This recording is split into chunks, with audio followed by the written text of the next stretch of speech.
All right, let's just jump right in. It's been 75 years since George Orwell's 1984 first hit the shelves, and yet somehow it feels like it could have been written this morning. So, in this explainer, we're going to dig into a really fascinating question. Why does this dark vision of a future that never actually happened still feel so real, so present for all of us? To really get a grip on the book's power, I think we have to start with this quote from the novelist Elif Shafak. She talks about reading it for the first time as a student in Turkey, and for her, it wasn't science fiction at all, not even close. The whole vibe of it, the oppressive government, the way history was constantly being rewritten, this collective forgetting, all of it felt, well, terrifyingly familiar. And the thing is, she's not alone, not by a long shot. That creepy feeling of, wait, I know this, is something readers have felt all over the world for decades.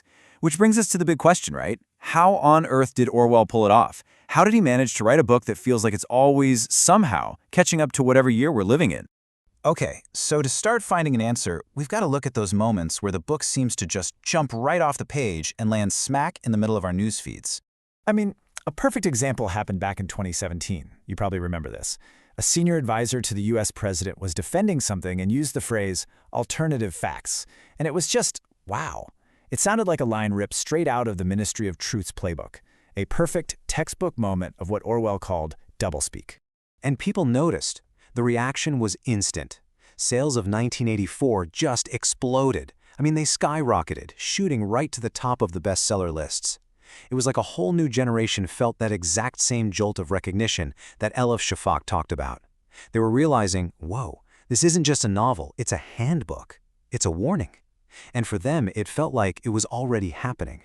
So this begs a pretty big question, right? Was Orwell some kind of prophet? Did he just see the future? Well, the answer is actually no. He wasn't gazing into a crystal ball. He was reading the daily newspaper. The world of Oceania, it wasn't some fantasy he dreamed up. It was a horrifying mashup of the world he was living in. I mean, Orwell's world was literally forged in the fires of his own history. He saw the political betrayals firsthand during the Spanish Civil War. He was watching Stalin's brutal purges unfold. He lived through the daily grind and misery of the Blitz in London, and he saw the cynical way the world was being carved up at the Tehran Conference. For him, none of this was abstract. It was his real, lived experience. And it's wild just how direct the parallels are. The party's number one enemy, Emmanuel Goldstein? That's a pretty clear stand-in for Leon Trotsky, who was excommunicated by Stalin. Those crazy, frenzied party rallies? They look a whole lot like the Nazi propaganda spectacles in Germany. And the never-ending war between the three superstates? That idea came straight from the areas of influence they talked about at the Tehran Conference. Even the constant shortages of food and basic goods? That was just a slightly more extreme version of what life was like in London during the war. Oh, and get this. This is my favorite part. You know that famous slogan, the ultimate symbol of the party's power over reality, 2 + 2 = 5? Well, Orwell didn't even make it up. It was a real Soviet propaganda slogan. They used it to boast that their 5-year industrial plan could get done in just 4 years. All Orwell did was take that political absurdity and follow it to its terrifying final step, the complete destruction of objective truth. Okay, so we've established that Orwell used history as his blueprint. But the real genius of 1984, the thing that makes it so chilling, is how it breaks down how a state like that actually holds on to power. It's like a user's manual for the mechanics of total control. And the first big tool in their toolbox is something called newspeak. Now, this is way more than just censorship. The whole point of newspeak is to make rebellion, what they call thought crime, literally impossible. How? By getting rid of the words you would need to even think about it. The logic is simple. If you can't form the thought, you can never commit the crime. Just think about how that works for a second. Why would you need a word like bad, with all its different shades of meaning, when you could just say ungood? Nuance is the number one enemy. Everything gets boiled down to a simple, rigid choice. Language isn't a tool for you to express yourself anymore. It's a cage built to trap your mind. All right, the second tool. This one is probably the most important, and it's a real mind-bender. It's called doublethink. This is basically the mental gymnastics required to hold two completely contradictory beliefs in your head at the exact same time, and to accept both of them. It's the power to know you're telling a lie, but to simultaneously genuinely believe it's the truth. And you see this perfectly in the names of the government ministries.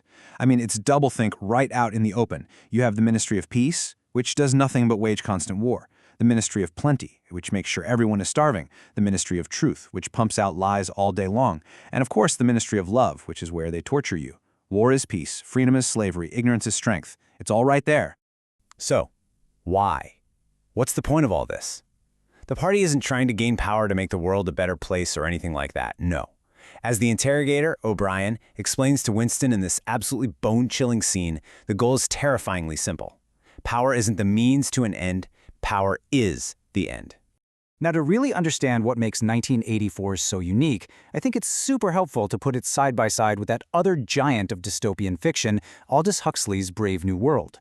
Because when you compare them, you see these two totally different visions for how a society loses its freedom. Huxley's book came out about 17 years before Orwell's, and it imagined a world controlled not by fear and pain, but by something, well, something a lot more seductive. You could say they represent the two great competing nightmares of the modern world. So let's break down the key difference. In Orwell's 1984, the state controls everyone by causing pain. It's all about outside pressure, brute force, terror. But in Huxley's Brave New World, the state controls people by giving them pleasure. They're distracted by endless entertainment, kept happy with drugs, and conditioned from birth until they actually love their own oppression. The cultural critic Neil Postman put it perfectly. He said that Orwell was afraid of a world where they would ban books. But Huxley? He was afraid of a world where there was no reason to ban a book, because no one wanted to read one anyway. Orwell worried the truth would be hidden from us. Huxley worried the truth would be drowned in a sea of irrelevance. It's a fascinating contrast. And this all brings us to what I think is the real, lasting legacy of 1984. When you strip away all the predictions and the historical stuff, what you're left with is this incredibly passionate defense of one very simple and very fragile idea. This is maybe the most famous and terrifying image in the entire book. It's O'Brien's vision of the future. Pure, unending power, forever.